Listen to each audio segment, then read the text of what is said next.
if not all of us. Living a good life is about finding our place in the world, securing a spot that makes us happy, working hard, providing a service that pleases others, and enjoying the environment around us. From River Valley, Kevin Mackey has our Montana moment. Is that morning?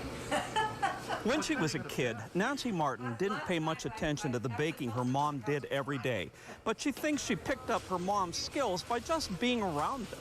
So when I decided to bake later in life, it came easy. Today, Nancy's known especially for her mom's spud nut recipe. People line up early for her donuts and other baked goods at Nancy and Dave Martin's Windmill Village Bakery. The recipe in the donut was her mother's. Everything is from scratch. And Nancy, over the years, has made it our own. Nancy grew up in Thompson Falls, but after high school, she left there to begin a long career in the stock brokerage business. First in Seattle, then Los Angeles, where Dave worked for Disney. I was in the paint department. I did special effects, painting for all the new rides. Had to be themed. Nancy then got a job overseas working for a steel manufacturing company. For 5 years, I spent almost all of that time in Russia and the Ukraine. Hong Kong, London. We had an office in London. Dave stayed home with their kids.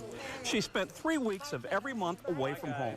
After the couple's kids were grown, they decided to move back to Montana.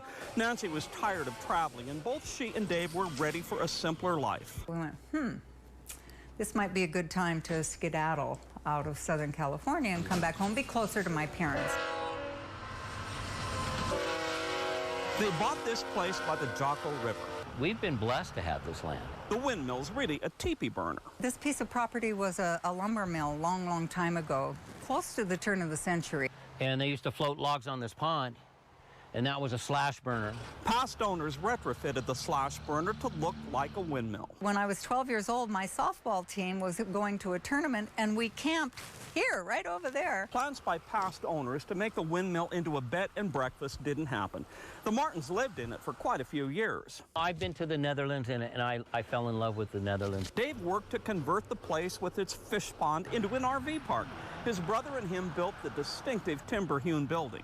We actually went to Whitefish and up to Glacier and tried to get a feel for what looked right. I was going to have a fishery and camping. I didn't have anything to do, so I started a farmer's market in the parking lot. They sold everything. We sold huckleberries and we sold cherries, but the donuts were always here. Pies and bread and donuts were big hits, but more than anything, it was the donuts. People consistently throughout the entire day would come for donuts. So I told Dave when he was just about finished in here, I said, forget the RV park, we're going to be a bakery. And so that's how it started. Nancy traded the stress of a fast-paced corporate world to get up at midnight to start baking. She says some people in that world envy her. Dave and Nancy have their individual responsibilities down cold. It's simple. Nancy is production, Dave is sales. We work together as a team. We're gonna go to the Bison Range. Do the big drive and eat our donut. The bakery and its surroundings certainly leave an impression. That reminds me of Holland. There is an international look to the place. Looks like it's probably from Germany. How is it? Good. So what is the recipe? I'll tell you what, I'll put it on my tombstone, but you have to bring me flour. Well, can't hurt to ask. Kevin Mackey, NBC, Montana. If you want to watch